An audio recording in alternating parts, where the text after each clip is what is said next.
নমস্কার। কথাকলির আসরে তোমাদের সবাইকে স্বাগত। আজ আমি তোমাদের পাঠ করে শোনাব সেরা রূপকথার গল্প থেকে তারাশঙ্কর বন্দ্যোপাধ্যায়ের সত্যপ্রিয়ের কাহিনী গল্পটির শেষ অংশ। গরিবের ঘর। কাজল রেখার তাতে কোনো দুঃখ নাই, কষ্ট নাই। প্রসন্ন মনে সমস্ত করেন, ঝাড় দেওয়া থেকে রান্নাবান্না, বিছানা পাতা, জল আনা, সমস্ত। কবি কাব্য লেখেন, রাত্রে কাজল রেখাকে শোনান। কাব্যে কবি ভগবানকে স্তব করেন, প্রার্থনা করেন, হে ভগবান, তুমি মঙ্গলময়, তুমি দিন দরিদ্রের বন্ধু, তাদের দুঃখ দূর করো, সকল বিপদে তুমি তাদের রক্ষা করো, তাদের বড় কষ্ট, তুমি তাদের দিকে তাকাও। শুনতে শুনতে কাজল রেখার চোখ জলে ভরে ওঠে। কবি সকালে বার হন একতারা নিয়ে, গ্রামের পথে পথে গান গেয়ে চলেন। ধনী, তুমি অহংকার করো না, ধন সম্পদ হলো পদ্মপত্রের জল। দরিদ্র, তুমি দারিদ্র দুঃখে পরের হিংসা করো না, অসৎ উপায়ে উপার্জনের চেষ্টা করো না। হিংসা হলো নিজের কাপড়ে ধরানো আগুন, তাতে তুমিই পুড়ে মরবে। অসৎ উপায়ে উপার্জন করা হলো পাপ, পাপ তোমাকে ধ্বংস করবে। উপরের দিকে চাও, যেখানে আছেন সকল মানুষের পরম বন্ধু এবং সকল রাজার রাজা। তিনি তোমাকে রক্ষা করবার জন্য, তোমাদের দুঃখ কষ্ট দূর করবার জন্য ব্যগ্র হয়ে বসে আছেন। সকল অবিচারের বিচার করবার জন্য ন্যায়দণ্ড নিয়ে অপেক্ষা করছেন। তার দ্বারস্থ না হলে তিনি কি করবেন? তার শরণ নাও, তার শরণ নাও, তোমরা সকলে তার শরণ নাও। এদিকে রাজা মুক্তমালার বরকে তার প্রতিনিধি করে সিংহাসনে বসিয়ে দিলেন। মুক্তমালার বর মহাবীর, মহাযোদ্ধা। তিনি মৃগয়ায় যান, পশুপক্ষী বধ করেন, সৈন্য সামন্ত নিয়ে দেশ জয় করেন, রাজাদের বন্দি করে এনে দাস করেন, রানী আর রাজকন্যাদের এনে মুক্তমালার দাসী করে দেন। আবার তিনি কঠোর শাসক, সামান্য দোষও কেউ করলে তার নিষ্কৃতি নাই। চারিদিকে গুপ্তচর নিযুক্ত করেছেন, কে কোথায় রাজার নিন্দা করছে সন্ধান রাখে গুপ্তচরেরা, কে কোথায় রাজার বিপক্ষে ষড়যন্ত্র করছে সেই সন্ধান রাখে তারা। জামাই রাজা কঠোর শাস্তি দেন, প্রজারা সভয়ে সশঙ্কিত হয়ে দিন যাপন করে।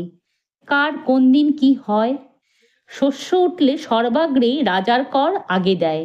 শস্য যদি নাও হয় তবুও ঋণ করে অথবা কিছু বিক্রি করে যেমন করে হোক রাজার কর দিয়ে আসে। ক্রমে দুটি কন্যারই দুটি ছেলে হলো। ছেলে দুটি আপন আপন বাপ মায়ের কাছে বড় হতে লাগলো। মুক্তমালার ছেলে ভবিষ্যৎ রাজা, রাজপ্রাসাদের সোনার ভাটা নিয়ে খেলা করে, তীরধনুক নিয়ে পোষা পাখি বিধে লক্ষ্যভেদ শেখে।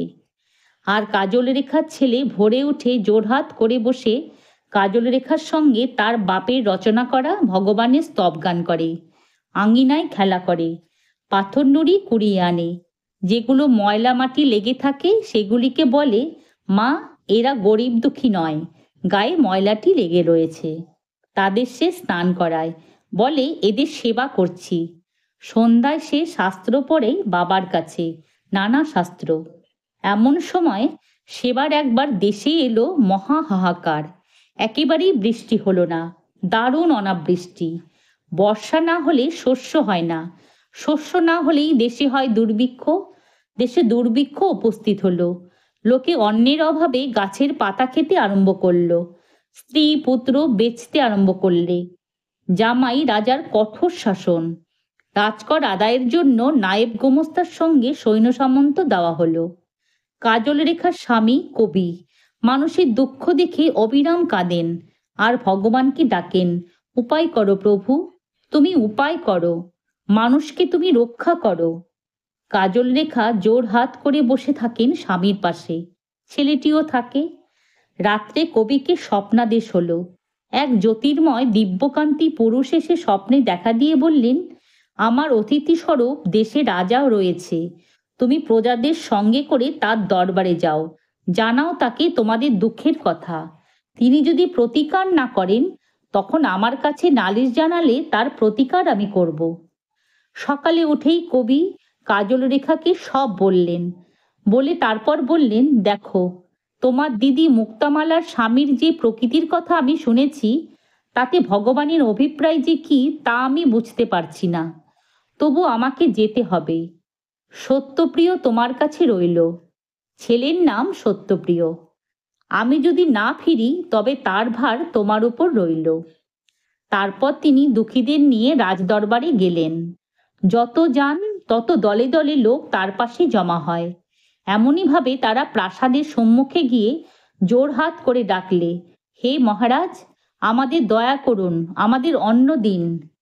মুক্তামালার স্বামী ঘুমোচ্ছিলেন। চিৎকারে তার ঘুম ভেঙে গেল। তিনি বেরিয়ে এলেন বারান্দায় রক্তচক্ষু হয়ে, ক্রোধে কাঁপতে কাঁপতে। বিছানা থেকে তরবারি হাতে নিতেই কিন্তু চিৎকার স্তব্ধ হয়ে গেল। তিনি বুঝলেন সম্ভবত তারা তার তরবারি হাতে নেওয়া জানতে পেরেছে। কিন্তু তিনি বারান্দায় এসে দেখলেন শক্তিপ্রিয়, তার ছেলের নাম শক্তিপ্রিয়। তারই ভয়ে প্রজাদের চিৎকার স্তব্ধ হয়ে গেছে। শক্তিপ্রিয় ধনুক হাতে দাঁড়িয়ে আছে বুক ফুলিয়ে, আর নিচে প্রজাদের সামনে সর্বাগ্রে একটি মানুষের দেহ পড়ে আছে। তার বুকে একটা তীর বসে রয়েছে। দেখেই ছেলেকে তিনি মহা গৌরবের সঙ্গে বুকে তুলে নিলেন। উপযুক্ত পুত্র, উদ্ধত প্রজার বিদ্রোহ দমন করতে সে পারবে। এদিকে খবর পেয়ে মাতা পুত্রে হাত জোর করে ভগবানকে ডাকলেন। বললেন, প্রভু, তোমার আদেশে সে গিয়েছিল, তাকে রাজা বধ করেছে। তার প্রতিহিংসা আমরা চাই না। আমরা চাই, তুমি বলেছিলে রাজা প্রতিকার না করলে তখন তোমার কাছে নালিশ জানাতে। রাজা প্রতিকার করে নাই। তুমি এইবার প্রতিকার করো, দুঃখীদের বাঁচাও, ত্রাণ করো। এইবার ভগবানের আসন টলে উঠল। তিনি ডাকলেন ক্ষোভকে। বায়ুর মধ্যে যে ক্ষোভ থাকে সে এলো। বললে, আমার অন্তরের সকল রস যখন সূর্য হরণ করে তখন আমি জেগে উঠি। বাতাসকে করে তুলি ঝড়। মেঘ আসে আমার সঙ্গে, সে সূর্যকে ঢেকে ফেলে। জলের মধ্যে যে ক্ষোভ থাকে সে এলো।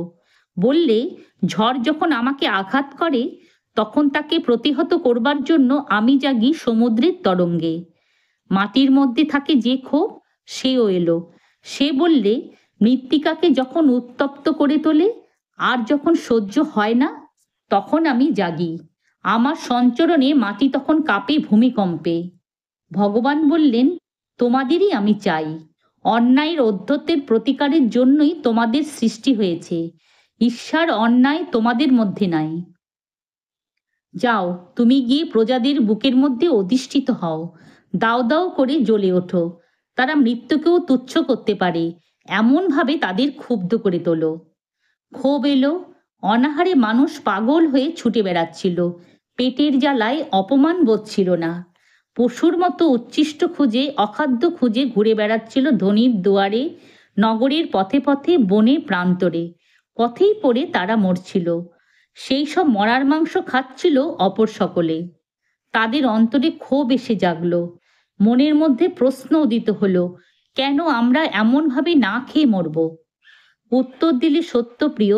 বললে, প্রশ্ন করো রাজাকে, যিনি প্রজাকে রক্ষা করার দায়িত্ব নিয়েছেন, যিনি এর জন্য কর নিয়ে থাকেন। দলে দলে মানুষ এসে সঙ্গবদ্ধ হয়ে এক বিরাট জনসমুদ্রের সৃষ্টি করলে। তারা দেখতে দেখতে অন্যরকম হয়ে উঠল। দক্ষযজ্ঞের সময় শিবের জটা থেকে জন্ম নিয়েছিলেন বিরূপাক্ষ, তেমনই মূর্তি হলো তাদের। তারা ছুটল দলে দলে, মার মার শব্দে। মার, ওই রাজাকে মার। রাজার পাপেই হয় রাজ্যে অনাসৃষ্টি, রাজার পাপেই হয় দুর্ভিক্ষ, রাজার অত্যাচারেই আমাদের এই দশা। রাজাকে মার। সত্যপ্রিয় পেছনে পেছনে ছুটল। না না না, এইরূপ নয়, এইরূপ নয়। শান্ত হও, শান্ত হও, শান্ত, ধীর পদক্ষেপে চলো। অশান্ত অধীর হিংস্র হয়ে ওঠো না তোমরা। কিন্তু সে কথা তাদের কানে ঢুকল না। জনতার কোলাহলের মধ্যে তার কণ্ঠস্বর হারিয়ে গেল।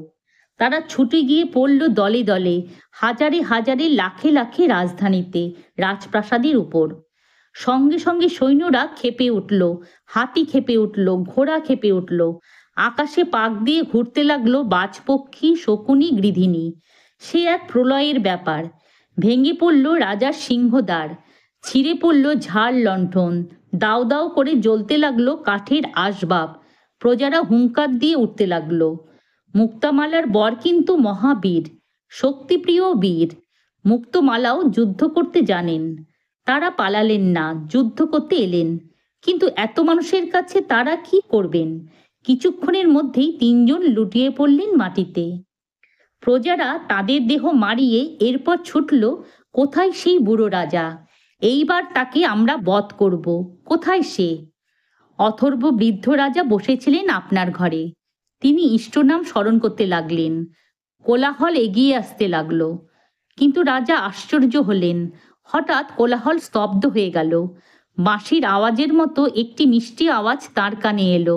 ক্ষান্ত হও, ক্ষান্ত হও, হিংসাকে সংবরণ করো। বাঁশির আওয়াজ শুনে দংশনোদ্যত অজগর যেমন থমকে দাঁড়িয়ে যায়, পাগলা হাতি যেমন শান্ত হয়ে দাঁড়ায়, তেমনি পাগলা লোকেরা থেমে গেল। রাজার ঘরে এসে ঢুকলো 16-17 বৎসরের একটি ছোট ছেলে। সে যেন কুমার কার্তিক, কিন্তু তার হাতে ধনুর্বাণ নাই, অঙ্গে রাজবেশ নাই। পিছনে পিছনে এসে ঢুকলেন বিধবা কাজল রেখা। বাবা! রাজা চমকে উঠলেন। মা কাজল রেখা? হ্যাঁ বাবা, আমি আপনার দৌহিত্র। জামাই? তাকে তো বধ করেছে শক্তিপ্রিয়। রাজা কাঁদতে লাগলেন। কাজল রেখা বললে, বাবা, জন্ম থেকে শ্রেষ্ঠ হলো কর্ম। তাই সেই কর্মপুণ্য বলে মানুষের সেবার পুণ্যে উন্মত্ত মানুষও আজ সত্যপ্রিয়ের অনুগত। সেই পুণ্যে আপনাকে আজ রক্ষা করতে পেরেছি। এই আমার মহাভাগ্য। রাজা উঠলেন। নিজের মাথার মুকুট খুলে পরিয়ে দিলেন সত্যপ্রিয়ের মাথায়। প্রজারা জয়ধ্বনি করে উঠল। রাজা বললেন, আমার রাজকোষ রাজভাণ্ডার তোমাদের খুলে দিলাম। সত্যপ্রিয় মাথার মুকুট খুলে প্রজাদের পায়ের তলায় রেখে দিয়ে বললে, এও তোমাদের।